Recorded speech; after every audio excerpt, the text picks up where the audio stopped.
This is Guy Seehee, and you are listening to the Retro Unlearned Network.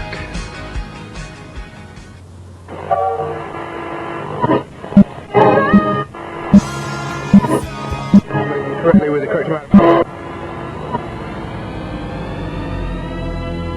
And now for our feature presentation.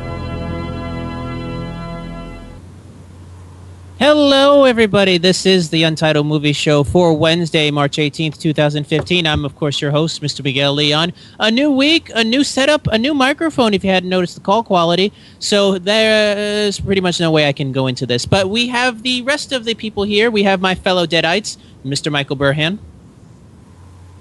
Hello, ladies and gentlemen. I'm back, and all I have to say is, I swallow your soul, I swallow your soul, I swallow your soul. But we're not alone. We've also got Miss Annina Kasky. Hello, hello, hello. Yeah, and that is my zombie voice. I'm a very sexy zombie. And we've already decided, Dave Wade, you're going to be the first one we chop up into a million pieces just for our own safety. Well, I'd just like to say, hey, what's that you got on your face? Sorry.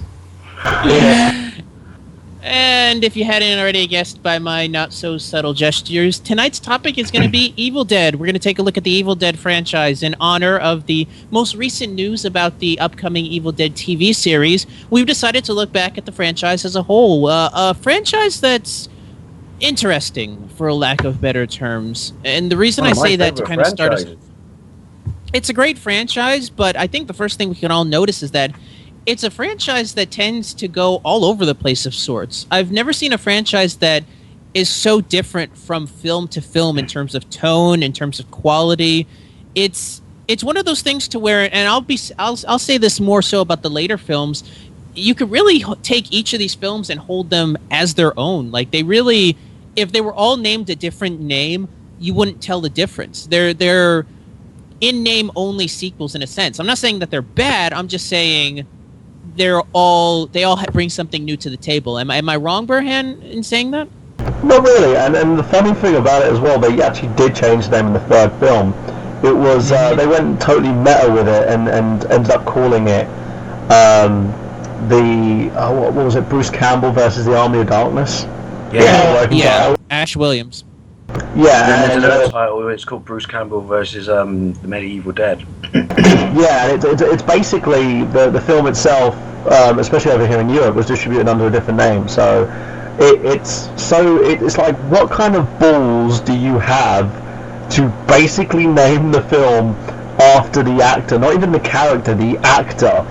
And it makes me like, yeah, it makes me smile as well at the same time, and they all do stand on their own, and the great thing about each movie is there's always something new and something different, and they always manage to keep it fresh, which with sequels, that doesn't usually happen. Sequels usually get worse by each definitive sequel.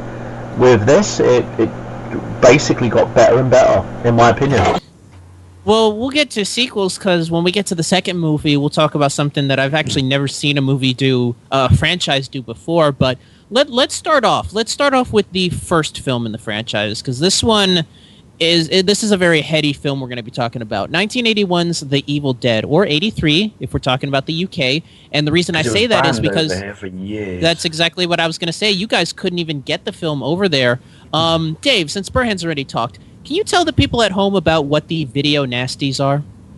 Video nasties was a term coined in the 80s by the PC Brigade for certain movies that they decided were completely corrupt and destroy the youth. So there was a whole bunch of movies that were banned. Zombie Flesh Eaters was one, Driller Killer was another, and Evil Dead was. And so, yeah, it just became this phrase for, worrying parent groups for just going, no, won't someone please think of the children? So yeah, we had this whole period of video nasties in the early 80s where a whole bunch of movies were completely utterly just unseeable. But then the irony about that was it actually kicked off the piracy brigade in this country because they created a market for them. Mm-hmm. But this is a random tangent, but then there was the other side to that, which is some movies weren't banned, but you're not allowed to have them on home video. So in this country for years, you could only see The Exorcist in the cinema. You weren't allowed to own it on home video. Weird. So I just made us sound like we're 15 years behind the rest of the world. It's all because of that mysticism about it as well. Like apparently people died on the set, and they kept debating whether or not the girl was masturbating with the cross or not. When I actually watched it in the cinema when they did the re-release, I was just like, what the fuck was people's problem? This ain't scary. I remember watching it on a Sunday morning in America on public access TV and thinking, that's quite tame, really. Yeah, but isn't that you're watching it through modern eyes? Back then, it was, you know, the scariest, the weirdest thing they've seen back then. Watching it now, people probably roll their eyes and go, oh, whatever. Well, back when the initial release, I was a little kid, so it made me shoot myself. Well, I can say that about Evil Dead, but I kind of want to go around the horn real quick and kind of throw it over to you guys since it was banned.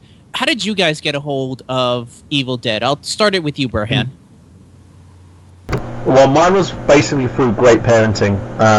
My dad, basically, every time he was watching like a horror film or like a mafia film like The Godfather, he would end up basically making me watch it with him, which my mum would be sitting there going, there's a sex scene, make him close his eyes, there's blood, make him close his eyes, and I'd be this small little kid going, yay, Daddy, why is he hiding like that?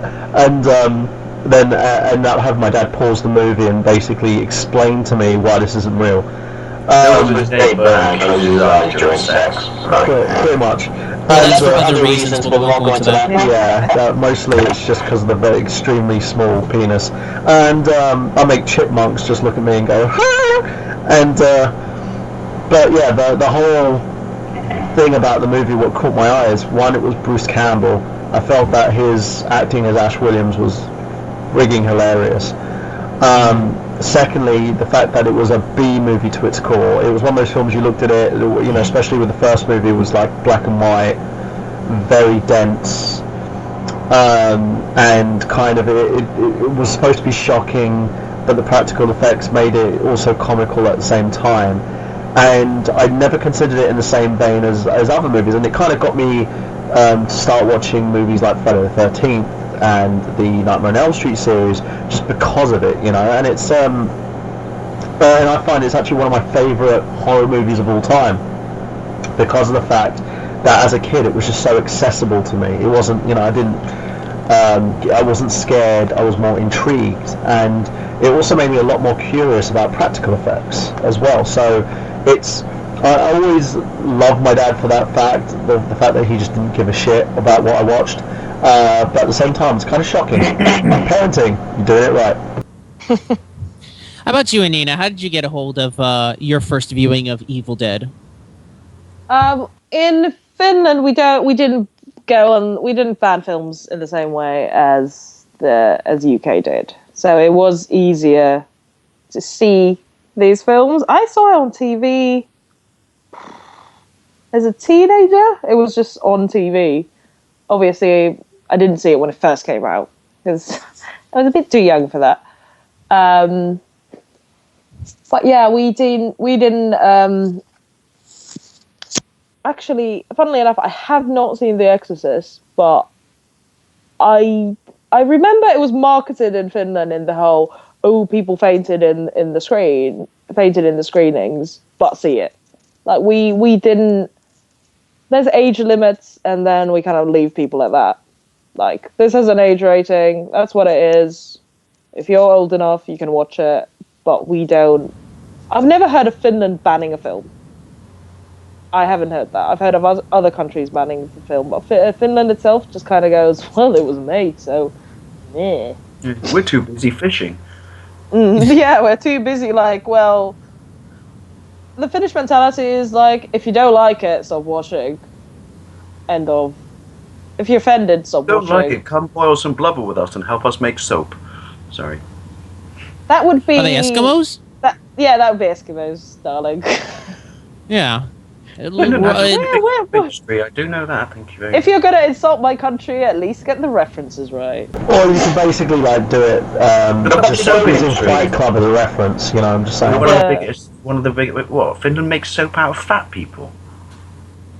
Yeah, we actually, we had a civil war when the losing side was killed and made into soap. Yeah, it's true. So don't piss off a Finnish person. So from now on in your country, the biggest insult is not fuck you, it's soap you. How about you, Dave? How'd you get a hold of Evil Dead? I didn't see it until after it was banned, because the funny thing is, we all knew about it, and a few kids at school had seen it and went on about spoilers. My voice cracked then, I apologise. The infamous pencil in the ankle scene, which, practical effects or not, is still a really good scene even by today's standards. Yeah. And yeah, so we all knew of it, but we didn't get to see it. And then, believe it or not, when the ban was lifted, no one wanted to touch it, video company wise, and it ended up being bought by a budget company. And Burhan, do you remember the video company that used to release stuff in gold boxes? Yeah, I remember them. And they had Dawn of the Dead. They had a whole bunch of horror movies, but I forget what they were called. But they were like $4.99 or something. And I just remember when they announced that Evil Dead was out, I was off to the store on my BMX as fast as I could ride, and yeah, and immediately got home and just went to my mates. I got Evil Dead. I got Evil Dead. I got Evil Dead. Sorry, I have to have this pun on your bike, Dave. And I'll swallow your soul, bitch. Sorry. And it was I remember being slightly enjoyed it, but ever so slightly disappointed. But that's probably because it was so built up for being banned, and by the time it actually came out, because we forget it, but the movie was made on an absolute shoestring budget. It's an independent movie. $350,000, give or take, I think, is what the budget was, and even in 1980, shot in like a week or something.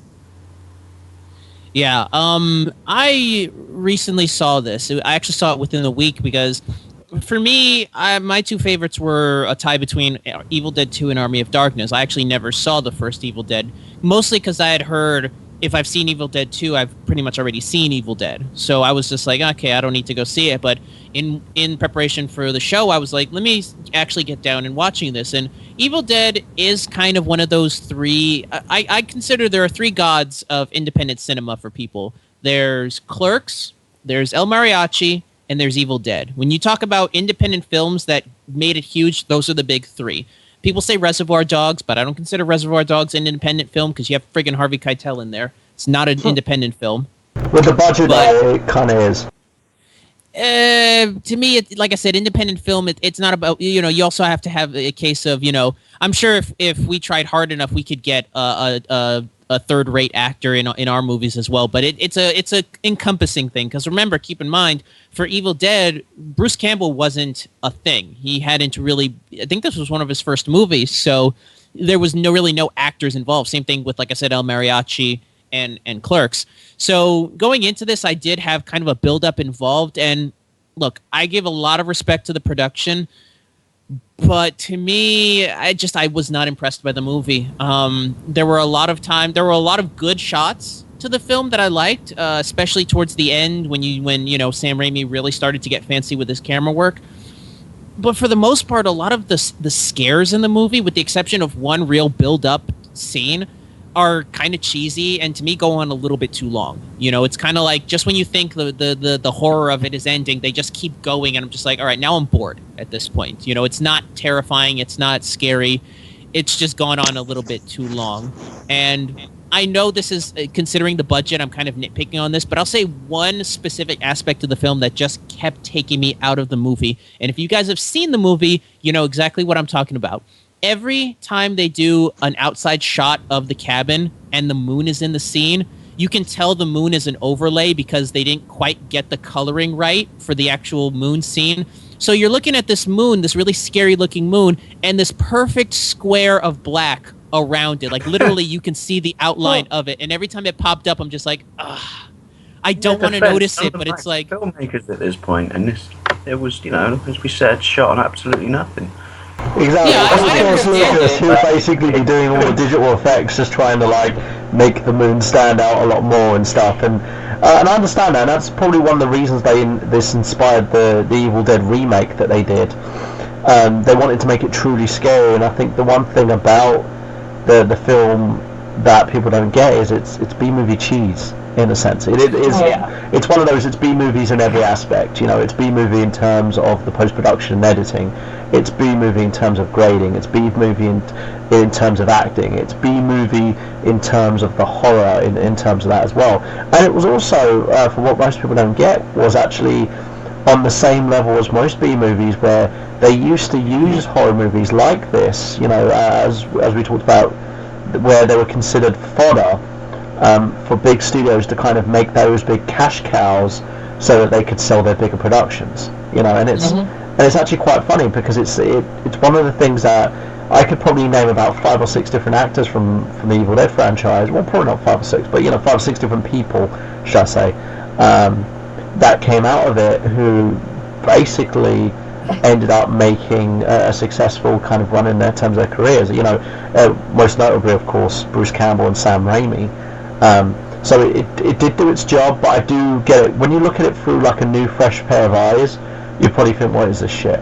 But if you look at it kind of at the time and see it for what it was, it's very artsy in terms of the way that they basically used the budget to kind of cultivate something big. And even Sam Raimi talks about... Very art house, definitely. Yeah, and Raimi even talks about the fact where there were scenes where he would have to shoot like things in front of the cabin, and then they literally used his own basement so they could shoot the scenes with the deadite in the basement and stuff, just to make it work. And it's actually quite hilarious, that fact. Even if you go back to the original Evil Dead 1, they tried to even make it kind of Hitchcock-like, in a sense. They tried to give it that type of atmosphere, and of course it didn't work. I think if I go back to an old lecturer of mine, Paul Woodward, would always say, if you're going to fail beautifully. It failed, and it fell beautifully. It stood out for all its like cheesiness. Yeah, I mean, like I said, I went into it with this mindset of, I went into it with all the backing behind it and didn't go into it with the right mindset, and I think that's probably why I walked away from it, thinking the way I did. I don't hate the film. I just think, on its, the sequels are better. It's one of those films to where a lot of people say that sequels don't just live up to the original. I think the sequels really did improve on all of the problems that the first movie had, in my opinion. But before we get on to that, I don't believe, Annina, you told us what your thoughts were on the movie. You kind of told us your backstory, but you didn't say what you thought about the movie. I really like Evil Dead. Like I've said before, Sam Raimi does that fantastic mix of horror and comedy really, really well. And I really appreciate that. And the first one, yeah, it's black and white, and it's dated. It's very dated to look at, but there is something you can't stop watching about it. Despite that, which I think is a feat on its own. I remember watching it the first time. Yeah, there's just something that keeps you watching and going. Oh, even though you go, well, that was badly done, but you go. I think it's because of the fact that even though I had issues with. Go ahead. Yeah, no. I'll just finish up quickly. No, the scene that always stays in my mind is the tree scene. Yeah, that tree rape scene. You're just like, oh. I remember first seeing it. I was like, did I just see that? Did that just happen? I think that's probably why it was to my teenage mind, that was mind blowing and disturbing, and just like, oh my god. Yes, it did. Did it? That. I think that is a great scene. Can you even say that about tree rape? But it is a fantastic scene. Because they're trees, for Christ's sake. It's not a demon, it's not a, a demon. It is a demon, but it's not like a hairy demon with horns. They're trees, they got wood. Sorry. Annina, if you won't take it, I would so ask you out right now. This is just like, you just sit there going, "Look, it's awesome." I'm like, "I'm yours. I'll get anything you want." It's not that. It's just like, you've taken like what's more innocent than a fucking tree, and turned it into something. It wasn't scary per se, but it did. You did go, "Oh my god, that is really creepy," and it you walk home after you've seen it going, Does that mean her child further from that the creosote man? There is something amazing in his films, and I can't explain it. I can't pinpoint it. It's his own style that just shines through, despite everything that was sort of wrong with the film. You enjoy it. Everything That's that why, came 'cause I after it, can't all these hear other it. movies, you can Yeah, see it in that movie. you watch it and you're like, I really enjoyed that. Even though, it's black and white and it's, done on, looks like it's done on $2. That's a skill. That is a skill. When nowadays, you can have a $10 million budget and you're watching something and you're like, I'm bored. I'm actually bored with this shiny, everything's perfect looking film. You mean Oz the Great and Powerful?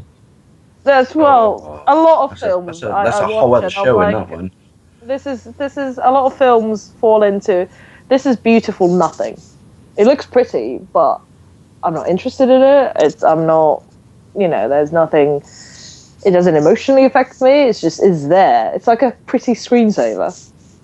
I think a lot of films, to me, are pretty screensavers. And it's like, well, I could be, it's not worth my time looking at it. I could be looking at if we're getting shit done or looking at a painting or something, but it's just giving me this ultra shiny film that's meant to, Funny you say that, entertain me.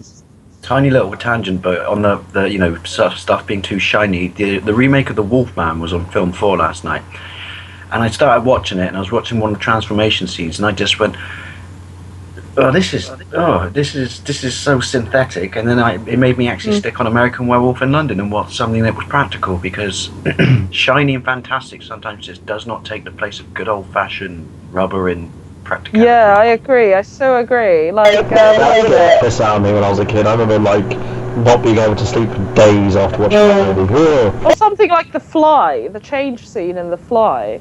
Oh, That's the rubber. Flash, amazing That's special effects, especially the amazing. bit where he opens his bathroom cabinet and you can see his winky in a jar. And now they do it on CGI and it just wouldn't, you'd expect it to look too perfect and then you don't connect with it in the same way. Well, I think we may have touched upon this in a previous show, which that's what annoys me about the Thing prequel, because I'm one of the few people who actually enjoyed it, which is the Thing prequel was done with practical effects, and then in post-production they CG'd over them and they used them as a template, because everyone had their fingers crossed that when it came out on Blu-ray we were going to get the mythical practical effect version as a bonus, and we didn't. And I was like, why would you spend all that money on practical effects? Which, if you make a prequel to The Thing, you should do practical effects and then CG over them. Yeah, and Crampside pulls up a point as well. If you've seen Within the Woods, that's actually the precursor to Evil Dead. No, I haven't seen that one. Plus, Bruce Campbell has great charisma. Fantastic charisma. Good hair. Yeah, good hair and a great smile And a as well. jawline to die for. But you need that good combination of someone very charismatic to carry the film. Well, also you had because someone when you stop without to think about it, charisma Ash doing that isn't really a film. hero; he's an asshole. Yeah, that but was he something has- that was something that kind of rubbed me the wrong way, and one of the reasons why I maybe was taken aback by it. The main character, Bruce Campbell, really isn't playing Bruce Campbell, or at least what he's become. It's almost like watching an old Shatner performance pre Star Trek. It's like you're watching a character. Yeah, you're watching a character before he's kind of become his character, and really, I don't know. Yeah, it's kind of weird not seeing him be Bruce Campbell, and it's almost like at this point, isn't he? Yeah. Yeah, this was, I think, one of his first movies, like at least his first mainstream films, which, he didn't really play the hero until the sequel. Mostly he was just kind of there. He wasn't really a guy. He was kind of put in place of the hero ostensibly, but, he wouldn't become the full-fledged hero until maybe the second film, especially by the time the third film came out. Yeah, he was mostly a side character in terms of what they originally envisioned. I think a lot of that was just due to the fact, basically, when you were thinking about script, did they, when they started shooting? A lot of it was written as they were actually filming. Yeah, improv. A lot of indie films tend to do that, or as I call it, like guerrilla films, tend to do that.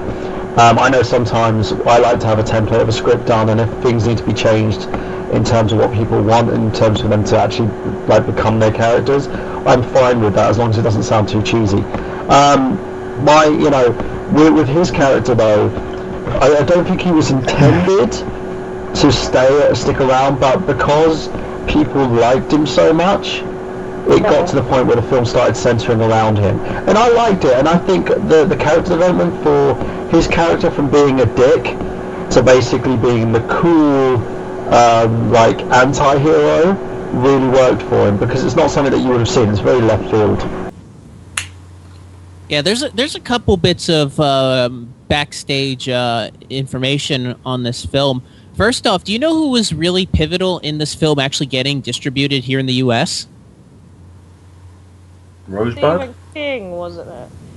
Yep, Stephen King. Stephen King. He actually was one of the people that helped get in contact with New Line Cinema at the time to have them distribute the film, because he had seen it back when it was premiered at the '86 Cannes Film Festival, and he loved it so much. He was a big part of the word of mouth between him and Fangoria getting a hold of it and doing a big expose about it. He really helped them get distribution in the U.S. for New Line Cinema, which is, who would later go on to keep distributing the films. You know when you get the little soundbite or the quotation? I think the original quotation on the VHS when it finally came out in this country was Stephen King. It said, "The scariest movie I've ever seen." Quotation mark Stephen King. So yeah. Yeah, but he helped get New Line to be the distributor for it. Actually, you talked the about reason I said other. Rosebud though is I forget what it is, but there's a deal when you see Evil Dead 2. I'm not skipping ahead, but it just comes back to distribution. When you see Evil Dead 2, whatever the company is at the start that gets put on the screen, was a fake company, because there was some reason, I forget what it is. If anyone knows, that Sam Raimi had to make a fake company purely just to distribute that movie for some reason, to get it into certain borders. I don't know what it was, but so the company that actually distributed Evil Dead 2 didn't exist, if that makes sense. It was purely just on paper to get it round rules or something. I'll look up, I'll see if I can find it on Wikipedia.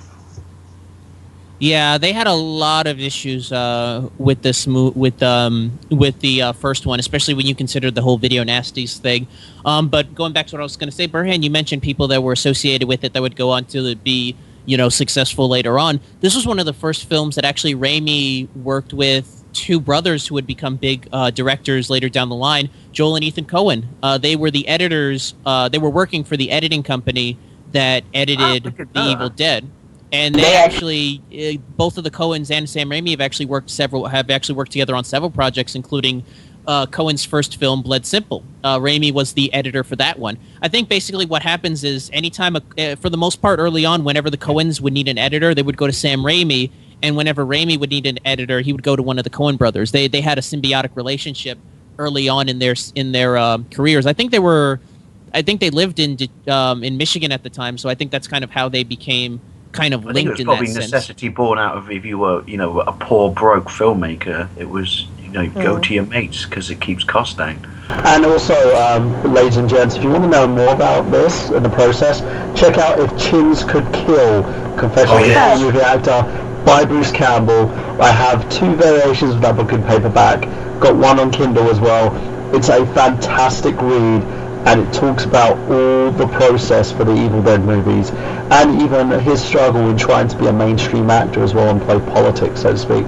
So it's a really good read and a very nice biographical book. I think he's got a 3rd book he's releasing soon. I don't know when that's coming out though. Isn't there a brilliant, it's been ages since I read it, but isn't there a brilliant bit where he explains when people go up to you and go, so how much money did you get for this movie? Oh, I got, $500,000. And they're like, wow, you must be rich. And he goes, well, not really, because if you stop to think about it, I didn't do any other movie for that year. So that had to cover everything, and life is expensive. It's really not that glamorous. Especially for an actor, there's so many costs that people don't realise that come along the way. I mean, if you gave me $500,000, I'd probably be good for the next 5 years. But for an actor who has to go around and pay their own expenses and constantly have to work towards certain things, I can understand how that would be. Yeah, that would pack on, after a while. My friend works for a mortgage company, right? And it's the most interesting and unique mortgage company in the world. I may have mentioned this before, in the sense that they give mortgages to basically actors, and military trainers and stuff like that, simply because you can actually say, so what are your earnings a year? I earn about £5 million a year, and you think that'd be really easy. I mean, personally, I think they should just buy their house outright, but I guess when you buy a £5 million mansion, you can't. But yeah, they go, so I earn £5 million a year, and they go like, right, but what, you had to break that down. What is that weekly, and can you guarantee a certain amount of income monthly? And they go, well, no, that's not how acting gigs work. So believe it or not, apparently getting a mortgage as an actor is really, really difficult, because we all look at that and go, wow, £1 million, that's amazing. But it's like, well, no, it's a lump sum, isn't it? It's not a guaranteed income. The thing is, though, if you Getting car Poor insurance babies with is their worse £1 as an actor. They won't give you car insurance or any insurance as an actor. That's all my friends. Literally, they write down like their day job when they try to get insurance, because it's really, they won't insure you, or they'll ask for a ridiculous sum of money if you say actor, even if you're not A-list, because they think you're going to be doing like car chase scenes and get yourself killed.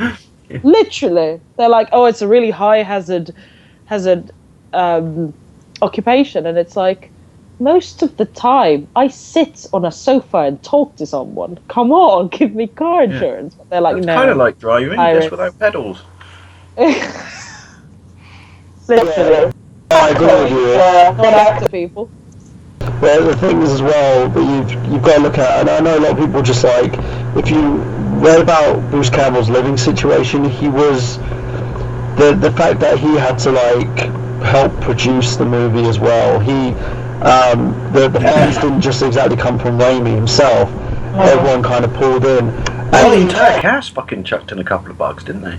Yeah, and also the fact he basically, if you're looking at it, that the money he earned from the movie was a deferred payment, because he never got paid the $500,000 immediately. He had to wait. I think they had trouble distributing the movie for at least 3 years, so he didn't get anything until the movie was actually officially distributed. And by then he probably like stacked up a load of bills and stuff by doing it, because he had no other work, he wasn't doing anything, he had no extra money to kind of fall back on. For me, for someone like myself, if I had $500,000, that could tide me over for 5 or 6 different projects, depending, as long as I stayed as frugal as I am at the moment, because I'm currently living on £600 a month, and that's rent and bills, that's it. So you've got to look at it and think, okay, I'm doing a shit job and I'd be set for life. Yeah, but that's 3 years to get that. See, so 3 years he could have been hand to mouth and struggling. Exactly. And all that. Yeah, it's really difficult. So hand to mouth. Plus, America, you've got the SAG bills to pay, which are really high. Well, the thing is, if you look at the way that the Americans do it and the way that we do it, I would take the American system over the UK system, because we have about 5, 6 different hands that get our money. Like, you've got equity, you've got spotlight. At least if you fall off the stage in this country and hurt yourself, getting treated is free. No, but the thing is, even as an actor, you can go through Lloyd's of London, which the Americans, and I think over in the UK, we can do the same thing. And the problem with the NHS at the moment, I probably wouldn't want to fall off a stage, because it would probably take me ages to see a doctor. Especially Bristol. Sorry. So yeah, Miguel, as you were saying. Yeah, I was kind of wondering when I would be able to have something relevant to mention in this whole in the life of actors thing. Sorry, Miguel. Yeah, my camp. Sorry, isn't that the name of the podcast? A rather British podcast. Yes, that's exactly what this is. But yeah, I just want to point out one last thing before we move on to the sequel. Was the release of this film was actually really interesting, because it's one of the few times I can think of that this actually happened on a mainstream level. The movie was actually released here in the U.S. both on VHS and in theaters at the same time. New Line Cinema. They've only just recently started doing that. Yeah, New Line Cinema actually decided to release the film both in theaters and on home video, which actually I think really helped, because I think a movie like this, to me, is made for home video. I think that's why it has such a cult following. It's kind of, there are certain films that I think are made to be cult films, and in this case, I really think Evil Dead was made to be a cult film. And the reason I say that is because, going back to something Annina said, you look at Evil Dead, you do have a sense that there's a sense of love made in this movie that you don't get from a big budget film. You can tell that Sam Raimi and the people involved really put their heart and soul into it. There's a certain closeness that you can feel that, this is somebody's livelihood project. This isn't just some throwaway action film or something like that. You can tell they really put their best foot forward as best as they could with the resources they had. And to me, that very much screams cult film. And I'm not surprised that this movie, I'm surprised it made as much money as it did on a $350,000 budget. It made $2.6 million. That's in theaters. I don't know about video, but from what I've heard, the video sales really trumped over that. Like, they really made a lot of their money back through there. So let's be honest, with it being banned in the UK, like when I was a kid, and as I said, riding on my bike to get it, that when it was finally released, even though it had to be bought by one particular company, that it must have sold a shitload from basically to people like me who were told about this movie when we were kids and not allowed to watch it. I bet its original video sales, at least in this country, must have been through the roof ridiculous. I want to know what the back end was for like Bruce Campbell and the other actors, because that's another thing. I wonder if they're still getting royalties from it now, because it's still quite a hot seller. It hasn't been released on Netflix as of yet, which is another thing. I think it's just due to funding issues. Here's an interesting fact about it, but I've just quickly read, which is because we're all saying it looks really, really cheap, but it must be because of the budget. Well, apparently, they wanted it to look really, really cheap, and if they had their own way, because it was shot on 16mm, if they had their own way, they were going to do it in the sense that practicality got in the way of it. They originally wanted to do it with a Super 8 camera. Yeah, they did, and the reason behind that was they wanted to make it like the drive-in movies. The drive-in B movies at the time were quite popular then, but they seemed to kind of die out in the mid-90s, moving on to kind of to the millennials. Yeah. It's, I like I said, Evil Dead's one of those tent poles of independent films. I think I'm much older now where I can look at it from a production standpoint, but I think if I'd have seen this early on, I probably wouldn't have been as impressed. I will say one scene that kind of threw me out of it was the end where they have the claymation scene. I know it was because it's budget constraints, but that's cringeworthy. Even like as a kid watching that scene, I find cringeworthy in the sense that it's just like, wow, really? It looks like an episode of fucking Aardman. Well, if you look at that in Clash of the Titans at the time, come on, it's basically what they kind of used at the time anyway to do more of the daunting effects, and I don't hold that against them. Even that probably holds better than a lot of CGI crap does. Remember the CGI baby in Twilight? Huh?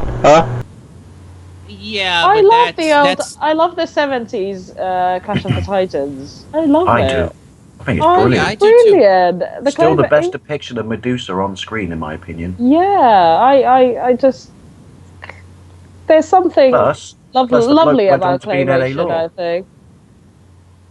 Plus, I saw the Shaun the Sheep film, and that's great. That's fantastic. Amazing. Claymation rules. Not used enough.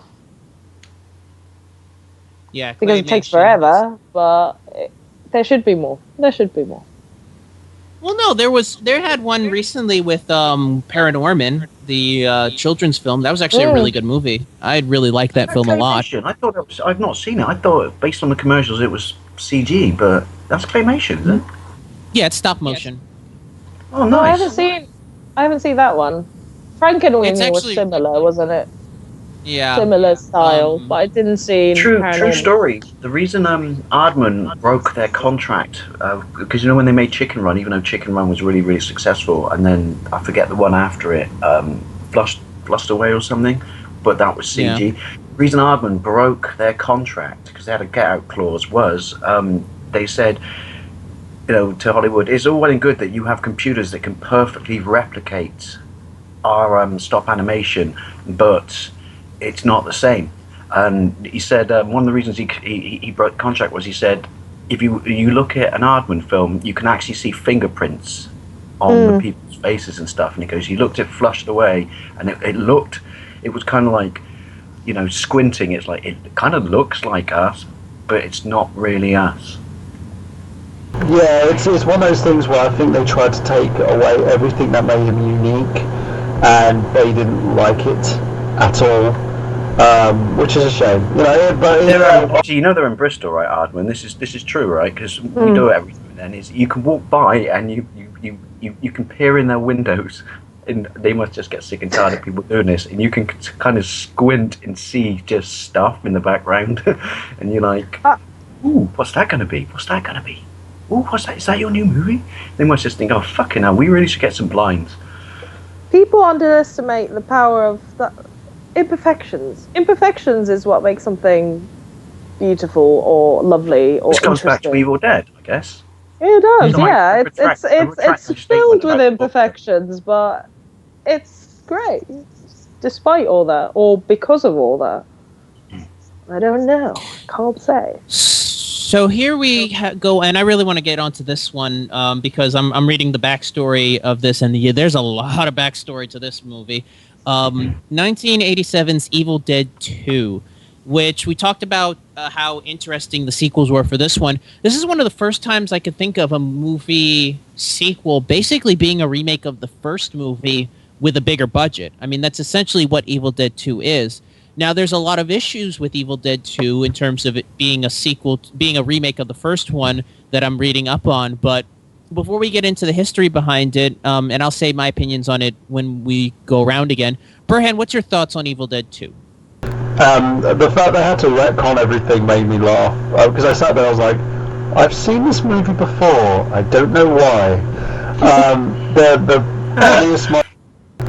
The funniest moment in this is like the hand, when he's like severing his hand off and then the hand's going after him like a rodent. Doesn't the hand give him the finger at one point? Yes. It has a lot of kind of Three Stooges comedy in it, in a sense, the slapstick humour, the reverse acting. The process that it took to make this movie was daunting, and the fact that they had actors dropping like flies. They had to Flyers? What's a flyer? No, flies, dude. They had to basically recast people as well, and even get some of Sam Raimi's relatives as stand-ins, because people were just leaving the project left, right, and centre. Ted Raimi was the person in the actual suit that was in the Deadite woman's suit that's under the stairs. And there's actually something I want to point out real quick as a bit of a tangent, because I recently rewatched Obscurus Lupa's review of Evil Dead 2, and she actually points out the amount of hell that Ted Raimi had to go through in that suit. You really got to give the guy a lot of credit. He basically had to wear that suit for about 8 hours a day, and that suit, due to how it was made, had no ventilation. There's actually scenes in like documentaries of the movie where you can see people pouring sweat out of the boots and the hands of it. There's actually one scene where, if you notice, the scene where she's where the Deadite woman is actually pulling one of the female characters, pulling the female characters up into the roof. If you look closely at the Deadite woman, you can actually see sweat dripping out of the ear hole in the mask because of just how confined and hot that suit was. I mean, Ted Raimi is always... Audio commentary. There's an amazing special edition of Evil Dead 2 on DVD, and they talk about that scene, and yeah, it's not just dripping. This is the only reason I just had to interject there. It's not just dripping, it pours.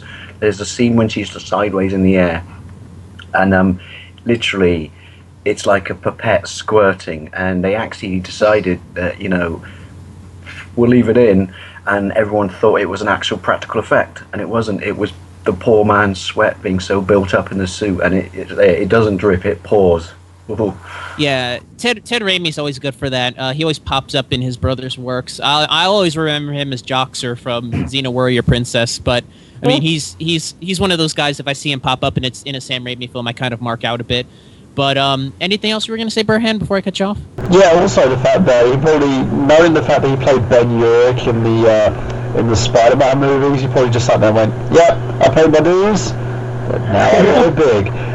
But yeah, the thing about it as well, that it had so many issues with filming this movie that it got to a point where it almost ended up in movie hell, because the amount of times I had to stop and start, and the amount of shortcuts he had to take to get the movie made was ridiculous, but they did it. They paid for it, and again, it was actually a much bigger hit than his predecessor.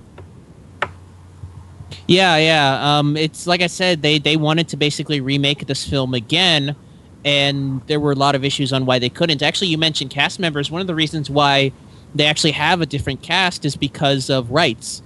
New Line still at the time had the rights to the original Evil Dead. This wasn't produced by New Line, as I was unfortunately mistaken. That's why you mentioned then. That's why he did it under a fake production company, isn't it? No. It wasn't fake production a company. It was under DEG, Dino De Laurentiis' company. Going back to the Rosebud. If you look at the start, the Rosebud thing, though. So there's actually a reason.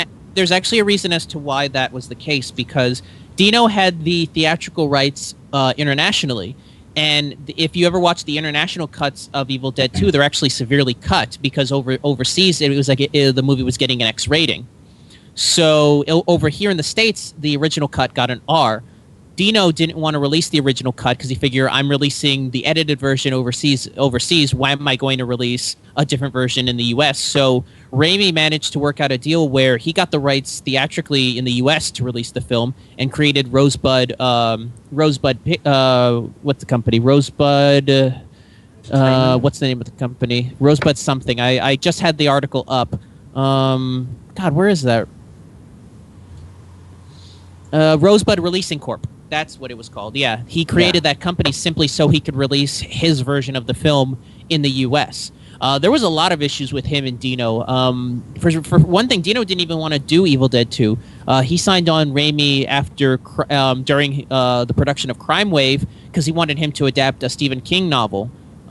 He actually wanted him to adapt the book Thinner by Stephen King.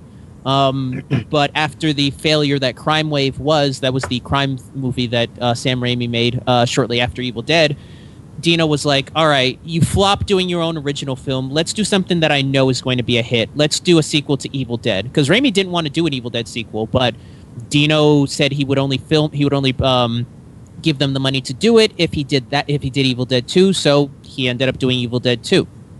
So it's funny that the only reason we even got this film was because of the director, and even then the director didn't even want to release the real cut of the film. He wanted to release the edited version so he can get it out internationally. But yeah, I'll get more into that in a little bit. Annina, what about you? What's your thoughts on Evil Dead 2? It is funnier than the first one, but I think the sequels to Evil Dead, I enjoy them, but for me they don't quite live up to the first one. There's something about the first one, probably because it's the first one I saw and had a more powerful first reaction to the first one, because it was something I'd never seen before, never seen this style. Not enough trivia for you, Nina. Yeah, that too, Yeah, they toned down the tree in the sequel. Yeah, exactly. The pain. Oh, you're so disappointed in it. Yeah, exactly. No, it's called acting, darling. Anyway, yeah, I enjoy it, but I think because what happens to me with sequels, even if they are really good sequels, you kind of know what you're expecting. You're used to the style. So the fact I saw the first one first, this is really bad grammar. Anyway, this is really bad grammar. God, I've forgotten how to speak. Anyway, I've seen the first one first, so I'll always remember that reaction, and it'll always have a bigger, place in my heart, because I go, oh, I remember when I saw this, and I've never seen anything like this. It's a lot funnier. There's more slapstick moments, which are great, but for me, I prefer the first one, just because you can never erase that feeling of, oh my God, what is this? I don't know what is this, but I'm going to keep watching. So, How about you, Dave? What's your thoughts on Evil Dead 2? I absolutely fucking adore this movie. It's one of my favourite movies of all time. I get your points, Annina, but I can't agree. I saw this before the first one, and I do wonder, this is an urban legend, that this actually got released on home video in this country before the first one did. So I wonder if the fact that it was kind of a remake, not for the UK specifically, was because it was banned in so many countries that it was kind of, well, we'll just do it again and we'll tone it down a bit. Even though you could argue that it's toned up, but I just think it's brilliant. I think there's so many good bits in this movie. I mean, I didn't know it was a remake as such until obviously I finally got to watch the first one. But I just think, excuse me, I had lasagna for tea. It always gives me a gacky throat. I just think this movie is absolutely superb. I think the fact that it takes the humour to a whole other level is just incredible, because it doesn't actually stop the horror elements coming through, if that makes sense. There's some still really horrific scenes and horror moments and themes going through this, but at the same time, it's very few. It's like American Werewolf. Very few movies can call themselves a true black comedy in the sense that they balance humour perfectly with still genuine, threat and scares. But I just remember watching this as a kid and just thinking, oh my god, Ash, you're so absolutely badass, even though ever so slightly an asshole. And the whole chainsaw on his hand scene, which to me was just like, that's just the epitome of come and have a go if you think you're hard enough. I got a fucking chainsaw from my hand. And the hand sequence, the really weird ballerina where he's just chopped up his girlfriend and he's buried her, then she reassembles herself and that's obviously stop animation. Does that weird ballerina scene in when he's looking out the window. There's so many great lines, like when he goes tool shed. When he goes to the tool shed, and if you look really, really, really, really, really carefully, Freddy Krueger's gloves in that scene. And it also inspired like games like Dead Rising, where they did the whole making like the makeshift tools and stuff like that in the zombie apocalypse. It's a movie that stood the test of time, and believe it or not, This ending is superb. It's absolutely superb, and it does kind of ick me a little bit, even though I love the third movie. But I won't go into it too much till we get to that. But I mean, obviously, it kind of makes sense now that, like Miguel said, that he didn't even want to make this. That the ending in this is so absolute and final in Ash. Sorry, people, spoilers, but you haven't seen Evil Dead 2. Sort your fucking life out. It's so ultimately. He's just shafted, he's screwed, he's stuck back in the past. And obviously when they went to make the third one, they had to kind of slightly alter it, which annoyed me a little bit. But yeah, the ending in this movie is just one of the greatest endings in cinematic history ever. Well, can I just say right now, before Burhan goes on to his point, you talk about quotable moments. One of my favorite moments is where he's in front of the mirror and he's like, I'm okay. No, he's like, I'm okay. Oh, yes. Everything is fine. And then his mirror version pulls him into the mirror and is like, we just chopped up our girlfriend. Does that seem fine to you? I always like that scene, just the way it was delivered. There's so many great moments in that movie, and I'm kind of going to say what I thought about it. I adore this movie. Can I just say my favorite quote? Go ahead. Favorite quote is Ash. Bohan did his bit, which when he said it when he goes, "I swallow your soul," because he's just cut the creature's head off, and he just points the double barrel shotgun at it and just goes, "Swallow this," and then blows his head off. That's absolutely amazing. See, when people think of Evil Dead, they're thinking of Evil Dead 2. A lot of